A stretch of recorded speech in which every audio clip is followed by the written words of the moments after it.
Hello friends, स्वागत है आपका अपने यूट्यूब चैनल IQ अभिषेक में। आज हम MP पटवारी के मोस्ट IMP क्वेश्चन देखने वाले हैं, जो मोस्ट एक्सपेक्टेड क्वेश्चन है और ये हमारा आज प्रैक्टिस सेट 2 है। इसमें मैंने कंप्यूटर का पोर्शन और साइंस का पोर्शन थोड़ा ज़्यादा रखा है, क्योंकि वो जब आप पढ़ेंगे तो आपको समझ में जाएगा कि इम्पोर्टेंट कितने हैं, ठीक है। और डेफिनेटली हम जो प्रैक्टिस सेट कर रहे हैं मैनेजमेंट की, जितने भी हमने क्लास करे हैं, आपको बहुत सारे क्वेश्चन हर शिफ्ट में देखने मिलने वाले हैं, तो प्लीज़ अच्छे से रिवाइज़ करते हुए पढ़ते चलिएगा।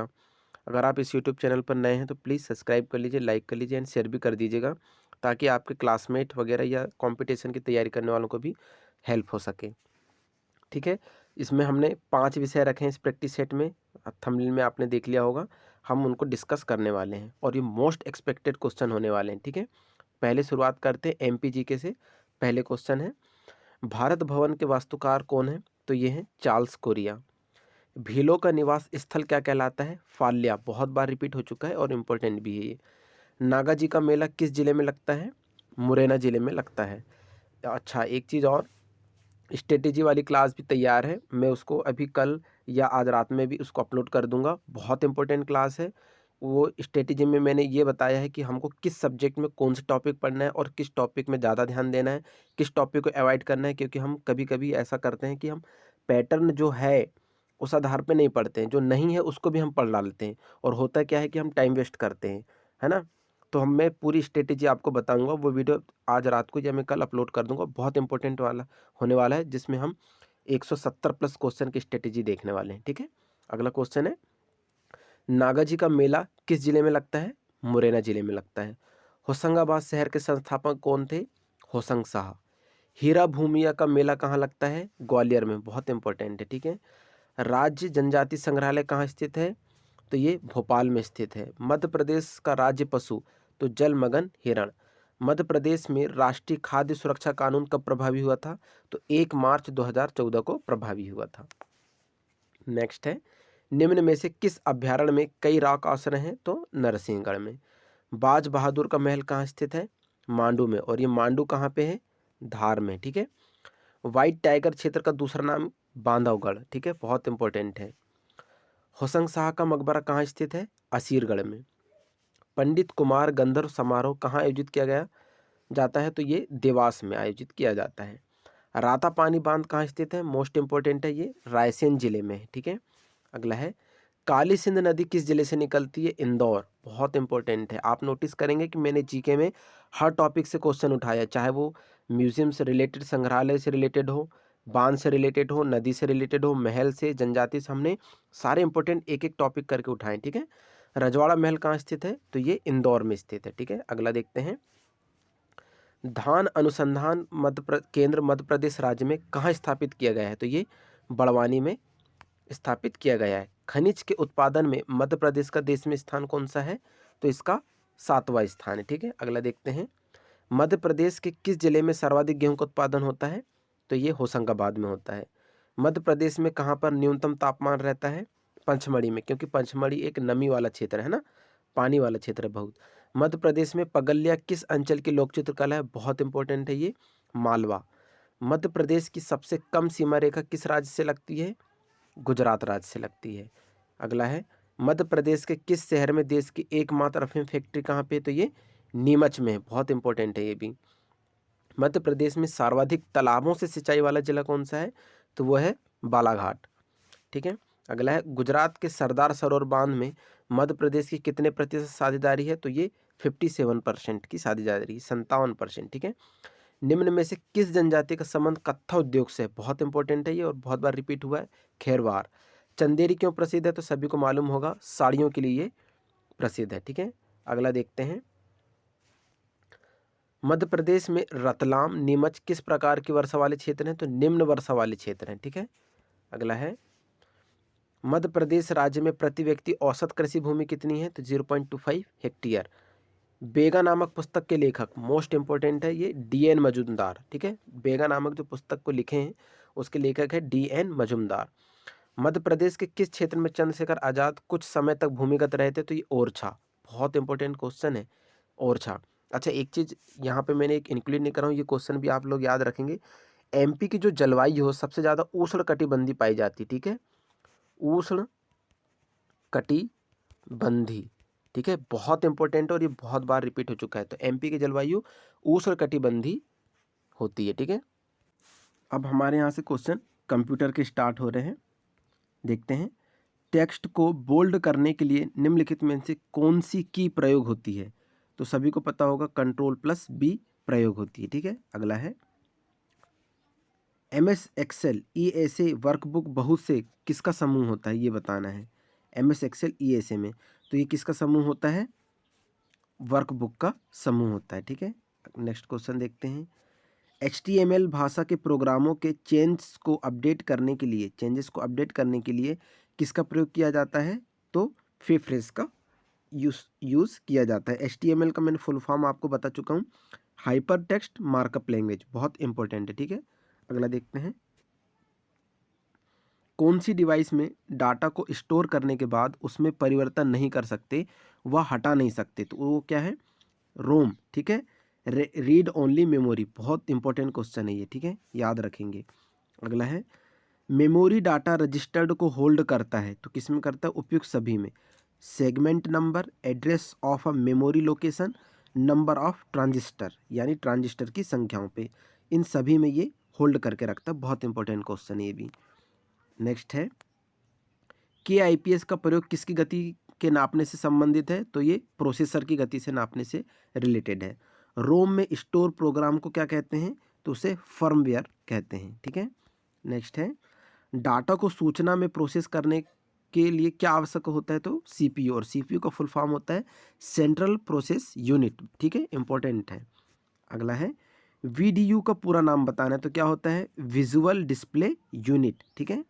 नेक्स्ट देखते हैं CRT का पूरा नाम क्या होता है? तो कैथोड रे ट्यूब, बहुत इंपॉर्टेंट है, कैथोड रे ट्यूब। नेक्स्ट है कंपेयर है, तो कंपेयर क्या होता है? एक ALU का अर्थमेटिक कार्य, मतलब अर्थमेटिक लॉजिक यूनिट। मैंने बताया ALU का फुल फॉर्म क्या होता है? Arithmetic logic unit. इसमें क्या करते हैं हम? जितनी भी गणितीय रिलेटेड संक्रियाएं करते हैं हम, जोड़ घटाव जितने भी होता है हम इसी में करते हैं, ठीक है, ALU में, ठीक है, अर्थमेटिक लॉजिक यूनिट में। अगला है कंप्यूटर के कार्य करने का सिद्धांत क्या होता है? तो प्रोसेस। CPU का मुख्य घटक क्या होता है? तो ये होता है ये सभी, मतलब control unit, memory, arithmetic logic unit, ये तीनों काय में आते हैं? CPU में आते हैं, ठीक है।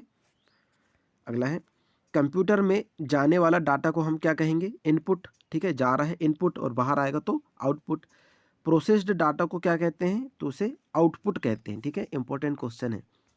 ब्लैंक एक विशिष्ट नाम है जो आप इंफॉर्मेशन की किसी फाइल को देते हैं, तो वो क्या होता है? फाइल नेम, ठीक है। अगला है बहुत इंपॉर्टेंट है ये, आउटपुट देखने के लिए आप ब्लैंक का उपयोग करते हैं, तो सभी को पता होगा मॉनिटर। मॉनिटर कैसी है? मतलब मॉनिटर किस में आता है? ये आउटपुट में आता है, ठीक है, आउटपुट में आता है। कीबोर्ड इनपुट में आता है, बहुत इंपॉर्टेंट है। माउस भी इनपुट में आता है, मतलब हम कंप्यूटर में कोई चीज़ जब इंटर कर रहे हैं, हम उसमें कुछ प्रवेश कर रहे हैं, वो इनपुट होगा, और हम कंप्यूटर से जो प्राप्त कर रहे हैं वो आउटपुट होगा, ठीक है। आई होप अब इनपुट और आउटपुट आप लोगों को समझ में आ गया होगा, ठीक है। अगला देखते हैं CDS का आकार कैसा होता है? तो ये गोल होता है, ठीक है। CD का पता होगा सभी को, है ना, जिसमें हम डाटा संग्रहण करके रखते हैं, बहुत सारी चीज़ें संग्रहित रहती हैं, ठीक है। इस प्रकार के हार्डवेयर में ऐसे डिवाइस होते हैं जो डाटा को ऐसे रूप में ट्रांसलेट कर सकते हैं जिसे कंप्यूटर प्रोसेस कर सकता है, तो वो क्या होते हैं? इनपुट होते हैं, ठीक है। नेक्स्ट है किसी विशेष टास्क को करने के लिए एक अन्य की साथ कौन सी की प्रयुक्त की जाती है? तो कंट्रोल का इस्तेमाल किया जाता है। किसी भी टास्क को पता होगा Ctrl+B बोल्ड हो जाएगा, Ctrl+S सेव हो जाएगा, ठीक है, Ctrl+U अंडरलाइन करने के लिए हो जाएगा, तो कंट्रोल की का इस्तेमाल किया जाता है। अगला देखते हैं किसकी सहायता से एनिमेटेड कैरेक्टर MS ऑफिस आते हैं? तो ये होता है ऑफिस असिस्टेंट से, ठीक है। अगला है पावर पॉइंट क्या है? तो पावर पॉइंट एक प्रेजेंटेशन सॉफ्टवेयर है, ठीक है, बहुत इंपॉर्टेंट है, प्रेजेंटेशन सॉफ्टवेयर है, ठीक है। अगला देखते हैं ASC सेकेंड का पूरा नाम बताना है, तो ये क्या होता है? American standard code for information interchange, बहुत इंपॉर्टेंट है ये भी, ठीक है। अगला देखते हैं चौथी पीढ़ी के कंप्यूटर का मुख्य पुर्जा कौन सा है? तो माइक्रो प्रोसेसर, ये अपन ने डिस्कस कर चुके हैं, ठीक है। वाल्व लगे कंप्यूटर किस पीढ़ी के थे? तो ये पहली पीढ़ी के थे, ठीक है। कंप्यूटर द्वारा प्रोड्यूस किया गया परिणाम क्या होता है? तो आउटपुट होता है। अगला है इंफॉर्मेशन सिस्टम में अल्फा न्यूमेरिक डाटा सामान्यतः क्या रूप लेता है? तो ये होता है नंबर और अल्फ़ाबेटिकल कैरेक्टर। ठीक है। सेंट्रल प्रोसेसिंग यूनिट यानी कि सीपीयू में एक कंपोनेंट के रूप में निम्न में से कौन सा होता है? तो अभी अपन ने पढ़े हैं अर्थमेटिक लॉजिक यूनिट एएलयू होता है। कच्चे तथा रॉ फैक्ट्स बताता है जबकि ब्लैंक से डाटा अर्थपूर्ण बन जाता है। तो क्या डाटा और सूचना, तो डाटा जो होता है वो कच्चे तथा रॉ फैक्ट्स बताता है, लेकिन जो सूचना होती है उस डाटा को अर्थपूर्ण बन जाती है या अर्थपूर्ण बना देता है। ठीक है। अगला है शब्द, आवाज, इमेजेस और ऐसे कार्यों को अनुदित करना जिसे लोग सिस्टम यूनिट प्रोसेस करने वाला प्रारूप समझ सकते हैं, उसे किस रूप में जाना जाता है? तो उसे हम इनपुट डिवाइस के रूप में जानते हैं। ठीक है। ब्लिंकिंग पॉइंट जो टेक्स्ट में आपकी पोजीशन को दर्शाता है उसे क्या कहते हैं? हम कर्सर कहते हैं। बहुत इंपॉर्टेंट है ये भी। अगला है जब प्रोसेसर प्रोग्रामों और डाटा को यूज़ कर रहा होता है तो उन्हें कहाँ रखा जाता है? तो मेन मेमोरी में रखा जाता है। ठीक है, इंपॉर्टेंट है। पूरे डॉक्यूमेंट को सिलेक्ट करने के लिए निम्नलिखित में से किसका प्रयोग किया जाता है? तो कंट्रोल+A का इस्तेमाल किया जाता है। ठीक है। अगला है जिन हार्डवेयर इक्विपमेंट से कंप्यूटर बना होता है उनके नाम बताना है। तो बहुत इंपॉर्टेंट है ये भी। Monitor, central processing unit, keyboard और माउस, ये सभी इसमें शामिल होते हैं। ठीक है। ईमेल भेजना ब्लैंक के समान है, तो ये पत्र लिखने के समान है ना। इंपॉर्टेंट है ये भी, स्टैटिक पार्ट है ये। ठीक है। चलिए अब हम यहाँ से साइंस के क्वेश्चन स्टार्ट करने वाले हैं। बहुत इंपॉर्टेंट है ये क्वेश्चन भी, और ये थोड़े टफ लेवल के भी हैं। ठीक है। आप लोगों का भी पढ़ेंगे तो समझ में जाएगा, और बहुत इंपॉर्टेंट है और बहुत एक्सपेक्टेड भी है। ठीक है। चलिए स्टार्ट करते हैं। सोडियम और पोटेशियम धातु जो बहुत अभिक्रियाशील होती है कहाँ रखी जाती है? तो मिट्टी के तेल में। ठीक है। केरोसिन में रखी जाती है, क्योंकि जो सोडियम होता है वायु से बहुत जल्दी क्रिया कर लेता है। अगर उसको हम पानी में फेंकेंगे तो फट जाएगा, ऐसे ही खुले में रख देंगे तो वो इधर उधर उचटने लगेगा, है ना, क्योंकि वो बहुत अधिक क्रियाशील होता है। ठीक है। धमनियों का मुख्य कार्य क्या है? तो ऑक्सीजनेटेड रक्त हृदय से शरीर के विभिन्न हिस्सों में ले जाना। ठीक है। फुफ्फुस और शिराएं ये दोनों कार्य करती हैं। इंपॉर्टेंट क्वेश्चन है। ठंडी हवा जो भूमि से समुद्र की ओर चलती है उनको क्या कहते हैं? थल समीर। ठीक है। समीर मतलब हवा। ठीक है। कौन से ग्रह पूर्व से पश्चिम की ओर परिक्रमा करते हैं? मोस्ट इंपॉर्टेंट है ये, शुक्र और वरुण। ठीक है। शुक्र और अरुण जो हैं वो पूर्व से पश्चिम की ओर परिक्रमा करते हैं। ठीक है। एक बल्ब में एक पतला तार होता है जो जलता है, जब उसमें धारा का प्रवाह होता है तो उसे क्या कहते हैं? तो इसे फिलामेंट कहते हैं। और जो फिलामेंट होता है बहुत इंपॉर्टेंट है ये, टंगस्टन धातु से बना होता है। याद रखेंगे, टंगस्टन धातु से बना होता है बल्ब के अंदर का फिलामेंट, और ये 6000 डिग्री सेल्सियस तक का साफ ताप जो रहता है उसको सहन कर सकता है। ठीक है। चलो अगला देखते हैं। वह लघुत्तम समय अंतराल जिसे सामान्य रूप से उपलब्ध घड़ियों से मापा जा सकता है उस क्या होता है? ये 1 सेकंड। 6 से 8 साल की उम्र के बीच बच्चों के जो दांत गिरते हैं उन्हें क्या कहते हैं? दूध के दांत। अच्छा, एक चीज़ ये भी याद रखेंगे कि सबसे मजबूत होता है हमारे, सबसे मजबूत हड्डियों में शामिल है कौन सा? जबड़ा। ठीक है। इनेमल जिसको कहते हैं हम ना। अगला है पेरिस्कोप में किस दर्पण का प्रयोग करते हैं? मोस्ट इंपॉर्टेंट है ये भी, समतल दर्पण का इस्तेमाल करते हैं। घास में मौजूद एक विशेष प्रकार का कार्बोहाइड्रेट जिसे मानव द्वारा पचाया नहीं जा सकता उसे क्या कहते हैं? हम सेल्यूलोज कहते हैं। बहुत इंपॉर्टेंट है ये भी। मौसम के पूर्वानुमान हेतु किसका प्रयोग किया जाता है? तो अधिकतम न्यूनतम तापमापी का। ठीक है। बैरोमीटर सभी को पता होगा, है ना, तापमान के लिए। सूरज की ऊष्मा हम तक किस प्रक्रिया द्वारा पहुंचती है? तो विकिरण के द्वारा पहुंचती है। अच्छा, उच्चतम तापमापी, अगर उच्च ताप को नापना है, उच्च ताप नापने के लिए जो 500 डिग्री सेल्सियस या 700 डिग्री सेल्सियस से अधिक होता है उस ताप को मापने के लिए हम पायरोमीटर का इस्तेमाल करते हैं। याद रखेंगे, पायरोमीटर का बहुत इंपॉर्टेंट क्वेश्चन है पायरोमीटर। ठीक है। उच्च ताप को नापने के लिए। नेक्स्ट देखते हैं, इसको थोड़ा हम नीचे कर लेते हैं। ठीक है। अब पुलों और गाड़ियों के निर्माण में इस्तेमाल होने वाले लोहे को मजबूती देने के लिए जिंक की कोटिंग की जाती है, जो उसे किस चीज़ से बचाती है? तो संक्षारण और जंग लगने से बचाती है। बहुत इंपॉर्टेंट क्वेश्चन है ये। अच्छा, कभी देखे होगे आपने, अगर कोई लोहा है या रॉड है तो हमेशा उसको चौकोर रूप में ढाला जाता है ना, चौकोर रूप में उसको ढाला जाता है, क्योंकि इसमें वजन सहने की क्षमता अधिक होती है। अगर एक रॉड है, हम उसको सीधा सीधा रखेंगे तो वजन नहीं सह पाएगी, उसको थोड़ा मोड़ देंगे, फिर उसको मोड़ देंगे और उसको चौकोर आकार दे देंगे तो वो अधिक धारण क्षमता वाली धातु बन जाएगी, है ना। इसलिए आप देखेंगे कि कोई भी पुल हो या कोई भी ब्रिज हो, उसमें जितने भी एल्यूमिनियम के धातु लगाते हैं या जो भी लोहे के इक्विपमेंट लगाए जाते हैं वो हमेशा चौकोर होते हैं, लंबे होंगे और चौकोर होते हैं, ठीक है, ताकि वो वजन को सह सकें, ठीक है। अगला देखते हैं, टॉर्च में किस दर्पण का प्रयोग होता है, तो अवतल दर्पण का इस्तेमाल किया जाता है, ठीक है। ज्वलनशील पदार्थ बड़ी शीघ्रता से आप पकड़ते हैं, ऐसा इसलिए क्योंकि उनमें प्रज्वलन ताप कम होता है, ठीक है, क्योंकि यहाँ पे सिर्फ पदार्थ की बात हो रही है, ठीक है। भाप में तो गुप्त ऊष्मा बहुत होती है, तो जलने से ज़्यादा भाप हमको ज़्यादा लगती है ना। जब मृदा में बालू के बड़े कणों को ज़्यादा अनुपात रहता है तो इसे बलुई मिट्टी कहा जाता है, ठीक है, बलुई मिट्टी कहा जाता है। एक चीज़ ये भी याद रखेंगे कि रेत गर्म क्यों होती है गर्मियों के दिन में बहुत, क्योंकि उसमें प्रकाश का परावर्तन होता है, ठीक है, याद रखेंगे। WWTP का फुल फॉर्म क्या होता है, तो वेस्ट वाटर ट्रीटमेंट प्लांट।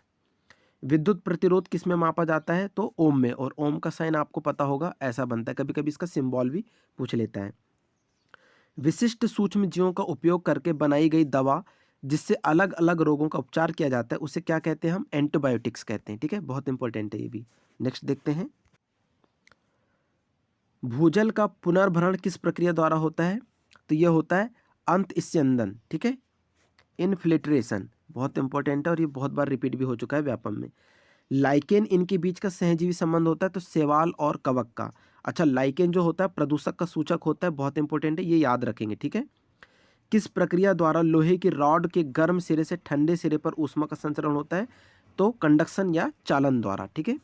अगला है, कवक और बैक्टीरिया जैसे जीवों का प्रयोग खरपतवारों को नष्ट करने के लिए किया जाता है, ऐसे जैविक घटक क्या कहलाते हैं, तो बायोविडेसाइट्स कहलाते हैं, ठीक है। अगला है, लकड़ी कागज जैसे ठोस ईंधनों के दहन से उत्पन्न आग को बुझाने के लिए इस्तेमाल किए जाने वाला सबसे सामान्य अग्निशामक कौन सा होता है, तो जल अग्निशामक होता है, ठीक है। हम सिर्फ लकड़ी कागज जैसे ईंधन को बुझाने की बात कर रहे हैं, अगर पेट्रोल डीजल से लगी आग होगी तो हम उसमें हमेशा रेत डालेंगे, ठीक है, पानी नहीं डालेंगे, क्योंकि उसमें भी ऑक्सीजन इसमें भी ऑक्सीजन, आग और फैलती है ना, इसलिए उसमें पानी का इस्तेमाल नहीं किया जाता, उसमें रेत डाली जाती है, ठीक है। अगला है, वे प्रतिबिंब जिन्हें पर्दे पर प्राप्त किया जा सकता है उन्हें इनमें से संबंधित किया जाता है, तो वास्तविक प्रतिबिंब से संबोधित करते हैं, ठीक है। कॉपर सल्फेट के विलयन में बिजली के वाहक क्या होते हैं, तो आयंस होते हैं, ठीक है, याद रखेंगे, इंपॉर्टेंट है ये भी। पानी के गिलास में रखा गया एक चम्मच पानी के पृष्ठ पर मुड़ा हुआ दिखाई देता है, इसका कारण क्या होता है, तो प्रकाश का परावर्तन होता है। एक क्वेश्चन ये भी पूछता है कि कोई तालाब है, मान लेते कोई तालाब या नदी है, उसमें मछली जो रहती है वो हमेशा सतह के ऊपर और दिखाई जाती है, जबकि वास्तविक रूप में वो गहराई पर होती है, तो ये किसी का कारण होता है, ये भी प्रकाश का परावर्तन होता है, ठीक है। मान लेते कोई बाल्टी है, हमने उसमें कोई छड़ी रखी, इसके अंदर डुबोया, अगर हम छड़ी को डुबाते हैं तो आप देखेंगे कि नीचे थोड़ी सी ये मुड़ी हुई रहती है, ये भी किसका कारण होता है, प्रकाश का परावर्तन, ठीक है। बहुत इंपॉर्टेंट है, दोनों उदाहरण याद रखेंगे, एग्जाम में व्यापक में बहुत पूछता है ये एग्जाम में, ठीक है। किस जीव में परिसंचरण तंत्र यानी सर्कुलेशन सिस्टम नहीं होता, तो वो हाइड्रा में होता है, ठीक है। धूम कोहरा यानी स्मॉग किसका मिश्रित रूप है, बहुत इंपॉर्टेंट और बहुत बार रिपीट हो चुका है, तो धुआं और कोहरे का ये होता है, मतलब स्मोक एंड फॉग, इसका मिश्रण होता है। खाद्य वस्तु जैसे अनाज और दालों को सामान्यतः सूर्य के प्रकाश में सुखाकर संरक्षित किया जाता है, इस विधि को क्या कहते हैं, हम निर्जलीकरण कहते हैं, ठीक है। द्रव द्वारा लगाया गया दबाव गहराई के साथ बढ़ जाता है, ठीक है, ये याद रखें, गहराई के साथ बढ़ता है। जुकाम और फ्लू में एंटीबायोटिक प्रभावित नहीं होती, क्योंकि इनके होने वाले कारण क्या होता है, इनसे वायरस, है ना, वायरस के कारण ये एंटीबायोटिक्स उसमें प्रभावित नहीं होती हैं। अपरिष्कृत क्रूड पेट्रोलियम ऑयल किस प्रक्रिया द्वारा परिष्कृत किया जाता है, तो प्रभाजी आसवन, बहुत बार कॉन्स्टेबल में रिपीट हो चुका है, ठीक है। अगला है, उस रक्षा यंत्र का नाम बताइए जो विद्युत उपकरणों को क्षतिग्रस्त होने से रोकता है, तो वो है फ्यूज, ठीक है। ओवरलोड जैसे ही होता है फ्यूज अलग हो जाता है, टूट जाता है, ठीक है, और क्षति कम होती है, ठीक है। पौधों की जड़ों में पाए जाने वाला बैक्टीरिया जो वायुमंडलीय नाइट्रोजन को विलेय रूप से रूपांतरित कर सकता है, जिससे उसका प्रयोग पौधों द्वारा किया जा सके, तो ये होता है राइजोबियम, ठीक है। राइजोबियम में सबसे ज़्यादा नाइट्रस ऑक्साइड होती है। यदि एक वस्तु का द्रव्यमान बढ़ता है तो घर्षण बल पर क्या प्रभाव पड़ेगा? तो द्रव्यमान के बढ़ने पर उसका घर्षण बल भी बढ़ जाता है। अगला है, मासिक धर्म से ग्रसित लड़कियों को इससे भरपूर भोजन खाने की आवश्यकता होती है। तो कौन कौन सा भोजन जरूरी होता है? लोहे और कैल्शियम, मतलब आयरन और कैल्शियम की सबसे ज़्यादा जरूरत होती है। ठीक है। आंवले में कौन सा अम्ल पाया जाता है? तो एस्कॉर्बिक एसिड है ना। ठीक है। Vitamin C, ascorbic acid, vitamin C को ही रासायनिक नाम है इसका एस्कॉर्बिक एसिड। धूल और चट्टानों के विशिष्ट छल्लों में गिरा हुआ ग्रह कौन सा है? तो सभी को पता होगा, शनि। ठीक है। अगला है, लोहे में जंग लगने की प्रक्रिया इसमें तेज होती है तो तटीय क्षेत्रों में। पानी को विसंक्रमित होने से रोकने के लिए किसका इस्तेमाल होता है? तो क्लोरीन का। समुद्री हवा किसका परिणाम है? संवहन का। श्वेत प्रकाश में प्रकाश के कितने रंग उपस्थित होते हैं? तो 7 रंग। बहुत इंपॉर्टेंट क्वेश्चन है, 7 रंग होते हैं। ठीक है। अच्छा, एक चीज और याद रखेंगे कि जो पानी होता है अगर वो अशुद्ध है तो इसमें हमको करंट लगेगा। ठीक है, अशुद्ध पानी। लेकिन अगर आपसे पूछा कि शुद्ध जल है, शुद्ध जल है, तो उसमें करंट नहीं लगेगा। याद रखेंगे सभी, शुद्ध जल जो होता है उसमें करंट नहीं लगता, अशुद्ध जल में ही करंट लगता है। अशुद्ध जल में जिसमें लेड शामिल होता है, अन्य और भी पोषक तत्व शामिल होते हैं, या अन्य संक्रमित कीटाणु, अगर जो भी शामिल होता है अशुद्ध है उसमें करंट लगेगा, लेकिन शुद्ध जल में कभी करंट नहीं लगता। ठीक है, बहुत इंपॉर्टेंट है। और ये फैक्ट बहुत बार बार पूछा भी जाता है एग्जाम में कि शुद्ध जल में करंट लगता है कि नहीं, फिर ऑप्शन दे देगा आपको घुमाकर। ठीक है, चलो अब हम यहाँ से साइंस के क्वेश्चन कंप्लीट हो चुके हैं। अब हम मैनेजमेंट के क्वेश्चन करने वाले हैं। ठीक है, वह संपत्ति जो अल्प समय अवधि के अंदर नगद में परिवर्तित की जा सकती क्या कहलाती है? तो तरल परिसंपत्ति कहलाती है। गुडविल साख किस प्रकार की परिसंपत्ति का एक उदाहरण है? तो अमूर्त व स्थायी परिसंपत्ति का उदाहरण है। ठीक है, नेक्स्ट है, किसी समस्या को हल करने के लिए कार्यविधि की पहचान करने और चुनने की प्रक्रिया क्या कहलाती है? तो ये निर्णयन कहलाती है। मजबूर, नियंत्रित और निर्देशित लोगों के साथ वह प्रतिबंधित करने के लिए पारंपरिक दृष्टिकोण को प्रदर्शित करता है। तो ये किसका सिद्धांत था? तो मैक ग्रेगर का एक्स सिद्धांत था। ठीक है, अगर आपने मेरी डिटेल क्लास नहीं देखे होंगे तो प्लीज़ डिटेल क्लास देख लीजिएगा, आपसे उसका मैनेजमेंट का पूरा बेसिक तैयार हो जाएगा। ठीक है, जो एक कंपनी सर्वश्रेष्ठ करती है उसे किस रूप में जाना जाता है? मूल क्षमता यानी कोर कंपटेंसी के रूप में जाना जाता है।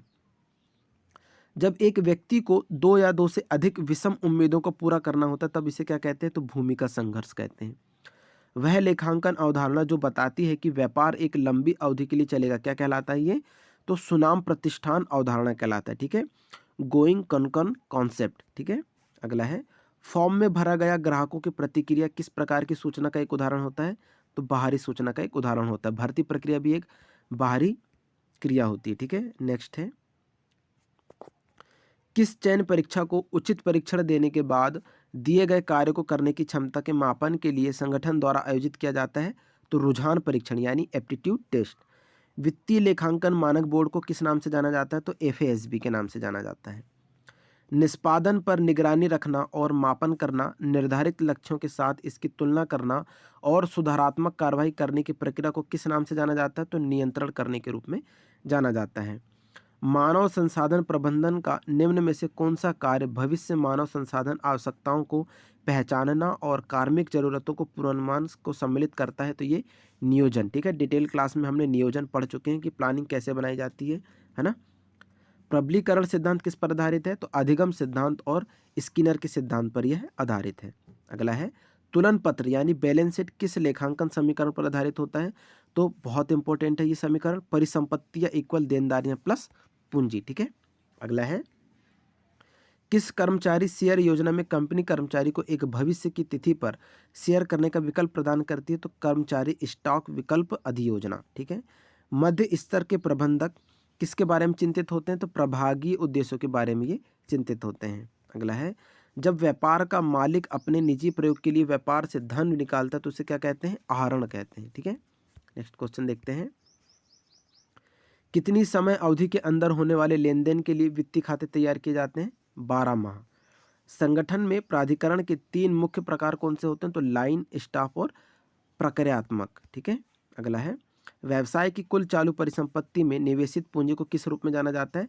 सकल कार्यशील पूंजी के रूप में जाना जाता है। अगला देखते हैं, एक संगठन अपने कुछ विशेष लक्ष्य को पूरा करने और उपलब्ध संसाधनों का प्रयोग करते हुए उन लक्ष्य को पूरा करने के लिए कुछ चुनिंदा फैसलों को अपनाता है, इसे क्या कहते हैं?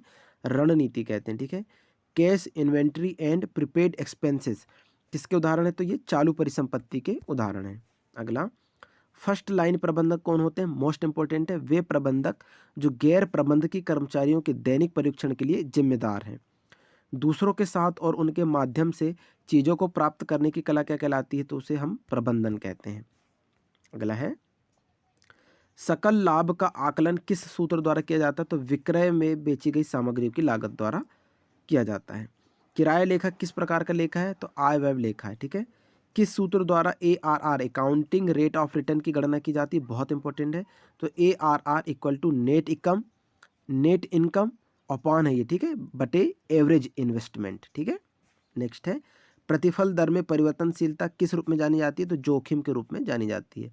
प्रबंधन लेखांकन क्या है? तो भविष्य के लिए लेखांकन होता है। ठीक है। अगला है, जब कोई कंपनी उसकी आय से निश्चित राशि का प्रतिशत प्रदान करती है तब यह नीति क्या कहलाती है? तो लाभांश भुगतान अनुपात नीति कहलाती है। किस पूर्वानुमान तकनीकी में अतीत के स्टाफ स्तरों का प्रयोग भविष्य के मानव संसाधन आवश्यकताओं की प्रक्षेपण में किया जाता है? तो काल श्रेणी विश्लेषण इंपॉर्टेंट है ये भी। पालन किए जाने वाले नियमों और प्रक्रियाओं के साथ नौकरी मानकीकरण की प्रक्रिया क्या कहलाती है? तो औपचारिकीकरण कहलाती है। कंपनी के EBIT और शेयरधारकों के बीच उपलब्ध आय के रिश्तों को किस रूप में जाना जाता है? तो वित्तीय प्रभावन क्षमता के रूप में जाना जाता है। बोनस शेयर जारी किए जाते हैं तो मौजूदा कर्मचारी को मुफ्त में। व्हिसिल ब्लोअर या मुखबिर कौन होता है? बहुत इंपॉर्टेंट है, वह कर्मचारी जो संगठन में अन्य लोगों की ओर से अवैध या अनैतिक आचरण का खुलासा करता है। अधिकतर पूंजी निवेशकों के मूल्यांकन के लिए अधिमान तकनीकी कौन सी होती है? तो निर्बंध वर्तमान मूल्य। ठीक है। अगला है, अतितार्थक लागत से मूल्यह्रास हटाने के बाद एक स्थायी परिसंपत्ति का मूल्य क्या कहलाता है? तो लिखित मूल्य कहलाता है। अच्छा, इसका अगर आपने प्रैक्टिस सेट पार्ट 1 उसका अगर देखे नहीं होंगे, प्रैक्टिस सेट 1, तो उसको भी देख लीजिएगा, है ना, बहुत इंपॉर्टेंट है। इसका ये पार्ट 2 है। मार्केटिंग या विपणन में केंद्र बिंदु क्या होता है? तो कस्टमर, ग्राहक होता है। एक अंतः कार्य प्रशिक्षण विधि जहाँ पर प्रशिक्षु को संगठन के विभिन्न कार्यों पर विभिन्न नौकरियों में रखा जाता है उसको क्या कहते हैं हम? कार्यावर्तन, यानी जॉब रोटेशन, जो बदलता रहता है। ठीक है। अब हम यहाँ से हिंदी देखने वाले हैं, बहुत इंपॉर्टेंट है ये भी, हिंदी के क्वेश्चन समझते चलेंगे। ठीक है। चलो, पहला क्वेश्चन है,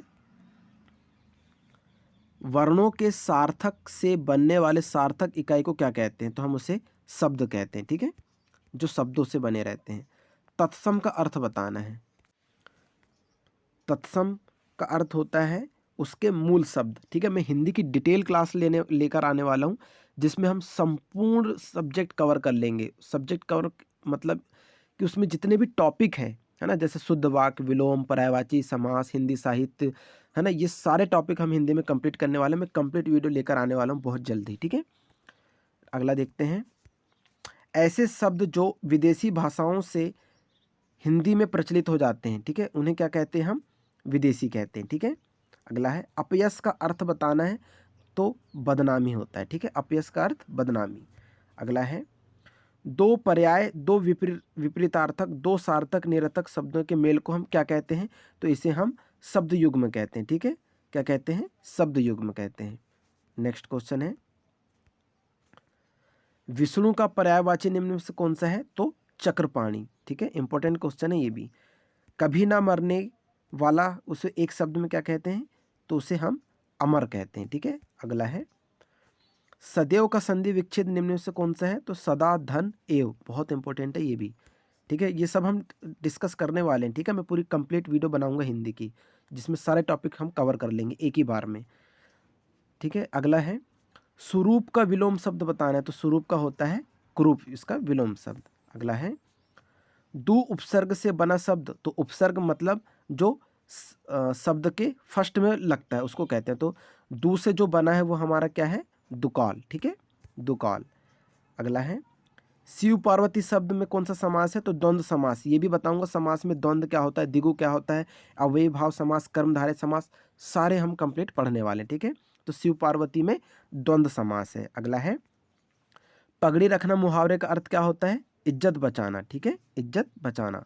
नेक्स्ट है, बानर का शुद्ध रूप बताना है तो वानर होगा ये, ठीक है। नेक्स्ट क्वेश्चन है, देख यशोदा शिशु के मुख में सकल विश्व की माया, क्षण भर को वह बनी अचेतन, हिलना सखी कोमल काया। इन पंक्तियों में बताना कौन सा रस है, तो इसमें अद्भुत रस है, ठीक है। इसका राइट आंसर अद्भुत रस, ठीक है।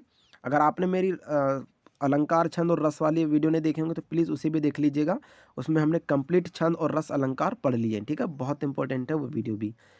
मोर मुकुट की चंद्रकनी, त्यो रज नंद नंदा, मनु शशि शेखर को अकस किए शेखर सतचंदा। इसमें बताना कि कौन सा अलंकार है, तो इसमें उत्प्रेक्षा अलंकार है, ठीक है। नेक्स्ट है, उपयुक्त में विलोम शब्द चुनना है तो भौतिक, सांसारिक मोह माया से ग्रसित व्यक्ति जो होता है ना, ग्रसित व्यक्ति, वो भौतिक है, लेकिन उन सभी मोह माया से आगे भी निकल जाना, उसको त्याग देना, आध्यात्मिक। तो विलोम क्या होगा, आध्यात्मिक। अगला है, शुद्ध वाक्य बताना है, तो ये अशुद्ध वाक्य दिए हुए हैं, इनमें से बताना है कि शुद्ध वाक्य कौन सा है।